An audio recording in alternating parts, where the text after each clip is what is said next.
state where 10 people have been exonerated from death row, the risk of executing someone for a crime they did not commit is real. It is undeniable that innocent people have been sentenced to death in Oklahoma. A bipartisan commission on capital punishment found in 2017. Poor lawyering, a lack of funding for capital defense, and overzealous prosecutors have contributed to wrongful convictions in the state. Particularly disturbing is the sordid history of misconduct within the Oklahoma City Police Department Crime Lab, where a forensic chemist named Joyce Gilchrist was fired for manipulating evidence, including in death penalty cases. Although Gilchrist was not the analyst in Anthony Sanchez's case, she was a supervisor during the time that evidence from the case was examined and stored. There are good reasons to question the forensic evidence behind any criminal case from that era. Yet some of the activists' claims do not withstand scrutiny. Evidence unraveled, downplays and mischaracterizes the DNA. Ballard, the private investigator, now a vocal advocate for Sanchez, insists that the evidence was contaminated based on the fact that the DNA profiles for Buskin and Sanchez, who were unrelated, shared alleles, the pairs of genes that appear on a specific location on a chromosome. Veteran DNA scientist Laura Shilley, the forensic analyst who blew the whistle on Gilchrist's misconduct more than 20 years ago, rejects this as egregiously misinformed. DNA is an investigative tool. It is not an investigation in and of itself. Even in a cold case, it is incumbent on prosecutors to close evidentiary holes that surround it. A death penalty case that relies solely on DNA is a red flag. 5 days before Christmas in 1996, Bud and Mary Jean Buskin drove a U-Haul from Benton, Arkansas, to Norman to help their daughter pack up her apartment. Buskin had studied ballet at the University of Oklahoma, most recently performing in Swan Lake. She finished a semester early and was accepted to the University of Arkansas for a graduate degree in elementary education. Buskin planned to go home for the holidays, then return to Norman so she could walk across the graduation stage with her friends. Buskin lived in an apartment complex on East Lindsay Street, just east of campus. As her parents pulled up around 11:30 p.m., they expected to see her red 1991 Eagle Summit parked outside.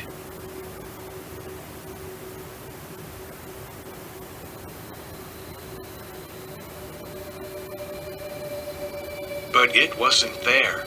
On the door of her apartment, Buskin's mother found a note that said to contact the University of Oklahoma Police Department.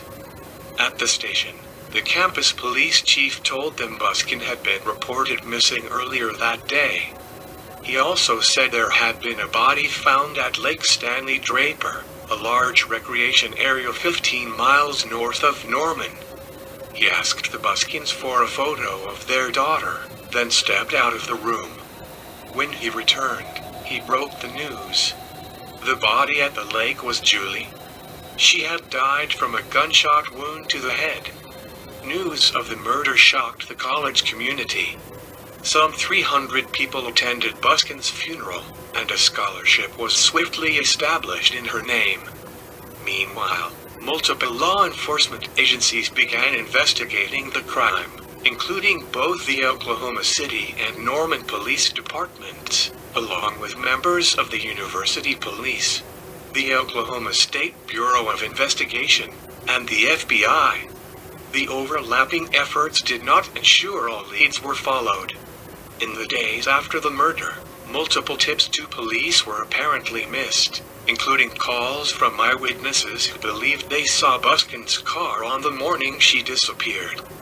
The last person to see Buskin alive was her friend Megan Schreck, a fellow ballerina who spent the night with her on the eve of her death. Around 10 p.m., Schreck met Buskin at a mutual friend's apartment, where they exchanged Christmas gifts. Buskin gave Schreck a pair of angel earrings. Buskin planned to drive Shrek to the airport for an early flight the next morning, so the two decided to stay up all night. Going out to eat around 2 a.m. they drove separate cars back to Shrek's apartment, splitting up while Buskin went to get gas.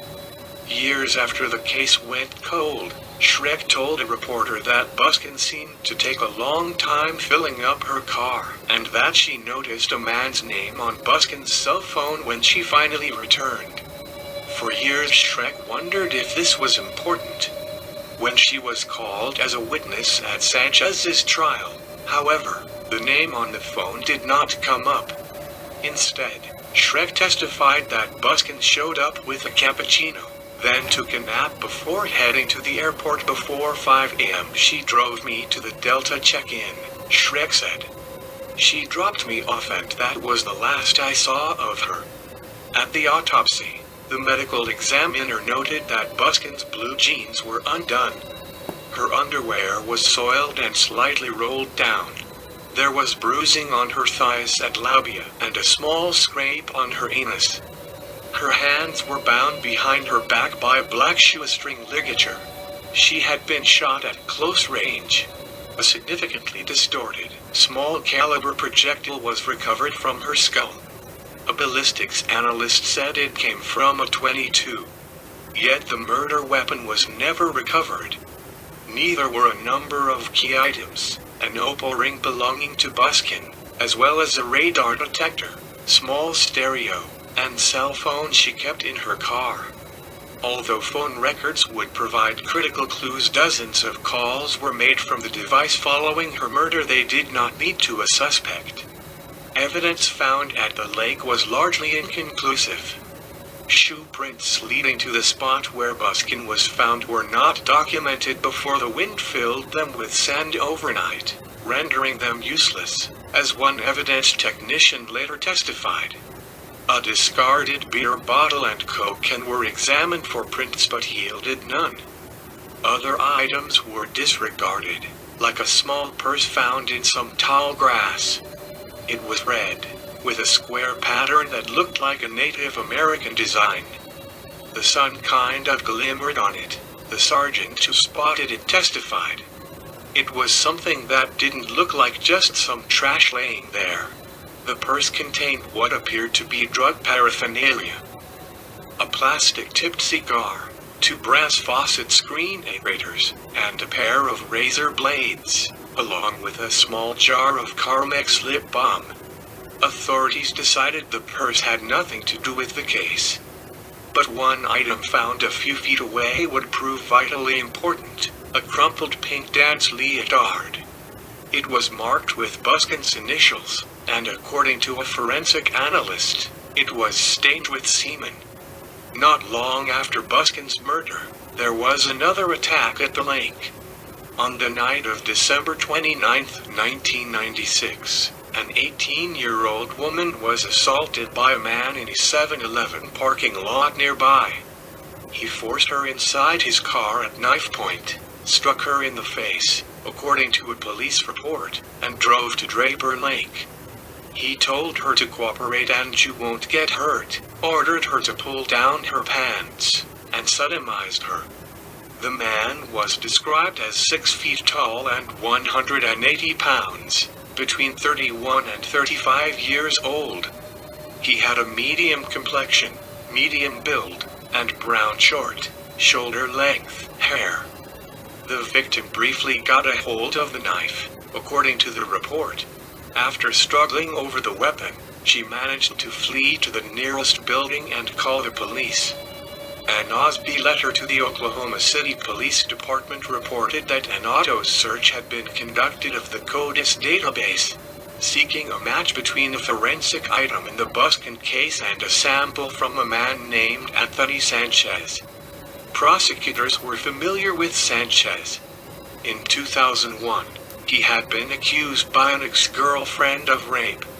She told police that she had come home at 2 a.m. to find Sanchez in her living room, where he tied her up and assaulted her.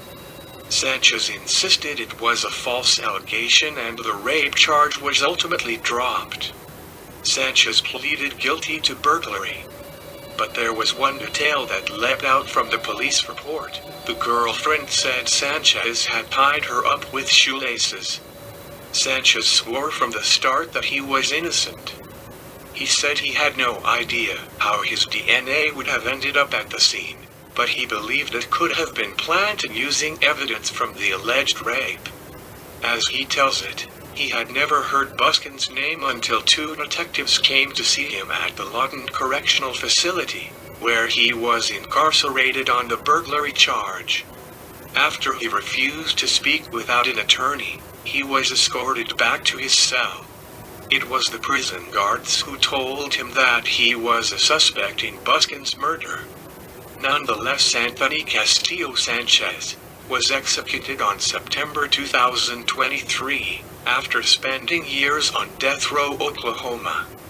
Sanchez maintained his innocence until the end. "I'm innocent," he said as he was strapped to the gurney inside the death chamber. "I didn't kill nobody." He added that his attorneys were the worst lawyers in the state of Oklahoma, and he's sorry to whoever has them as lawyers. The lethal drugs to kill Sanchez were administered starting at around 10:08 a.m. At one point, a member of the execution team entered the chamber and reattached an oxygen monitor that prison officials said had malfunctioned. He was pronounced dead at 10:19 a.m. Sanchez, however, told News 4 in a phone interview from death row that he did not believe his father was a murderer. "I love my dad. There's no getting around that. I don't think that he did it. I know I didn't do it. Nobody wants to believe their father is a monster." Sanchez's last meal before execution was chicken fried steak, fried okra, mashed potatoes, apple pie and ice cream, a roll and sweet iced tea.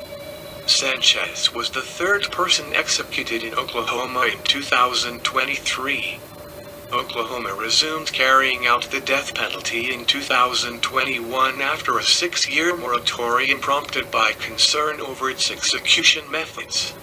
Since the Supreme Court reinstated the death penalty in 1976, Oklahoma has put 122 men and women to death, second only to Texas, which has executed 583.